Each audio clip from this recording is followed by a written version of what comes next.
Hello, everybody, and welcome to the Tuesday edition of Video Clips, which is brought to you by Wellness Forum Health and the Wellness Forum Institute for Health Studies. So just a couple of announcements before we go further.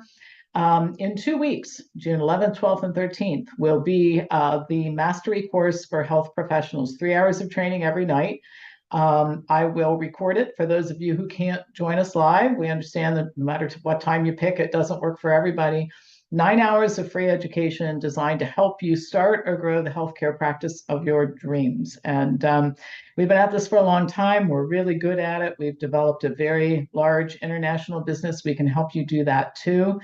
And I think one thing we can all agree on, the healthcare business is changing, and some people are going to be left behind and some people are going to thrive. I want to see all of you out there thrive. So it's free. Just send me an email at pampopper@msn.com. I'll send you a registration form. And I am morphing the curriculum to be what you guys want to talk about. I did that with the free bootcamp for consumers back in March. I'm going to do that here. I'm getting great feedback on what you guys want to talk about, and I'll include as much of your feedback in the curriculum as I possibly can. A couple of other things coming up. Everything can't be free, sorry about that, but I am teaching a class called The Great Skin Cancer Hoax about sunscreen and sun exposure and skin cancer and treatments for skin cancer and that sort of thing. It's a one-night program. It's on June 10th, and then on June 17th, this is popular request. I offer it every 3 years. I think it's been since 2021 since I did it. A research boot camp, a one-night program for basically for consumers to as an alternative to the 8-month course I teach for health professionals that requires a lot of work. I mean, by the time the course is finished, people are spending 20, 30 hours a week in between classes preparing and researching and writing. This is designed for the person who just wants to be able to tell if what you're looking at is right or wrong. And that's going to be on the 17th. And that's a one-night program as well. So any information on any of the stuff, send me an email. I'll send you back application for the boot camp, the Health Mastery Boot Camp, or the programs that I'm offering in June. So I have 3 topics I want to cover with you today. First, I'm going to read an email I received from a subscriber. My response, I think it's helpful for many people who watch this program. My subscriber writes, last week you discussed supplements and you didn't think they help much with health. Here's my story. 36 years ago, at age 50, I had asthma, hay fever, high cholesterol, and digestive problems. Long story, but I found some organic living plant supplements that turned my life around. Within 6 months, my cholesterol was down to 200 from 300, and I was off all medications. I haven't been on medications since then. I'm still taking supplements, never get a cold, never get the flu at age 86. So I wrote back. The person says, I disagree with your feelings about supplements. So I wrote back, thanks for the feedback. I always enjoy feedback from subscribers, but there are some important issues to consider. First one, this might seem like a little thing, but it's not for me. I don't have feelings about anything related to health. I'm only interested in what the preponderance of the evidence shows on any topic. And that doesn't mean I'm not a feeling person, but healthcare should be based on factual information. Second issue, there may have been better ways to achieve the same results. Lowering plasma cholesterol with supplements instead of drugs leads to better lab results, just like it does with drugs, but not better health. The risk of heart attack and stroke remain the same. Another issue, if there's an effect, there must be a side effect, which is the reason why all drugs have side effects. And well, I don't know what these supplements were, but many people say I can't find any information on side effects. It doesn't mean they're not there. It means you don't know. And you have to ask yourself, am I okay with not knowing what the side effects might be? Another issue, cause and effect versus association. This person reports great health and associates it with supplement use, but the outcome may have had nothing to do with supplements. Association is commonly and inaccurately confused with causation, even by doctors who should know better. Another issue, lots of people never get a cold, but this isn't a marker for health. I mean, every office, or every week in our office, we encounter people who thought that everything was swell until the stroke or the heart attack or the cancer or whatever brought them in to see us. So I'm not saying these things to be argumentative. Everybody can think and do whatever they want to do. I'm only pointing out the risks associated with the use of stories and testimonials in making health decisions. And If you're comfortable with those risks, carry on. But I'm very concerned about this increasing tendency to substitute feelings and intuition and that sort of thing when factual information is really what should drive most healthcare decisions. All right, so I now want to talk about move to cancer treatments. The FDA is not my favorite agency for a lot of reasons, but I think the information I'm going to share with you might provide some motivation to really take good care of yourself. A recently published study shows that many of the cancer drugs given accelerated approval between 2013 and 2017 are almost useless. The FDA granted accelerated approval to 129 different cancer drugs during this period. Two-thirds of those drugs were converted to regular approval and 22% were withdrawn. For drugs converted to full approval, less than half, only 43%, demonstrated any benefit at all in subsequent trials. There was no increase in overall survival or quality of life, which begs the question, why in the heck were they approved, right? Accelerated FDA approval was originally created in 1992 for the purpose of getting new HIV drugs to market as soon as possible, which never happened. Now, over 80% of accelerated approvals are for cancer drugs. Officials and drug companies state that accelerated approval benefits patients because they have early access to promising drugs for serious or fatal diseases.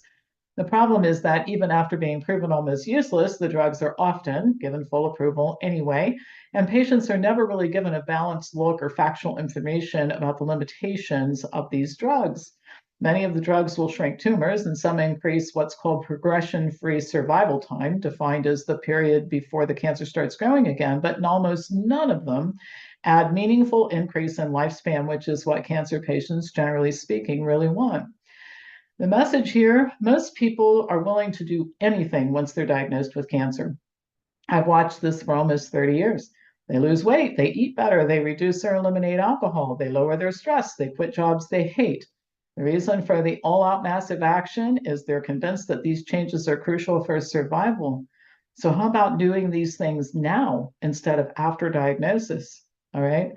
And so that's a lot of what I think my messages are. The inevitable end of the story if you abuse yourself is you're likely to get sick. And it may be something serious that takes you out before your full lifespan. So a logical decision to change for the better now instead of in response to disaster and a health scare like cancer might make sense. All right.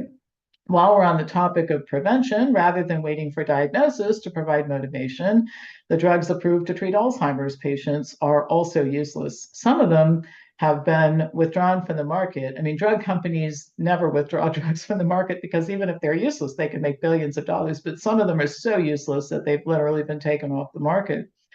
So, since treatments aren't effective, this leaves families with Alzheimer's patients little choice but to commit these people to memory care facilities, which essentially warehouse people until they die.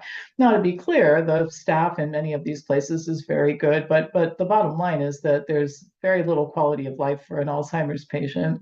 As the condition progresses, patients can't be left alone even for a few minutes. They can wander into traffic or burn down the house. So I've sat in numerous meetings with families trying to figure out what to do. And the commitment to a facility is never a decision that's arrived at easily for any family. So if you're watching this video, you're probably not an Alzheimer's patient. It's almost certain that you can prevent this from happening to you, and even more importantly, to your family, because it isn't just the patient who's affected, it's all of the family members and caregivers as well. The most important change to make is to adopt a low-fat, plant-based diet. What's good for the cardiovascular system, as it turns out, is good for the brain, and a plant-centered diet low in fat has, in fact, been proven to be good for both. There are many other factors that determine brain health as we age as well, however. One is personality and outlook on life. Researchers looked at the link between 5 important personality types, subjective well-being and symptoms of dementia, and neuropathology at autopsy.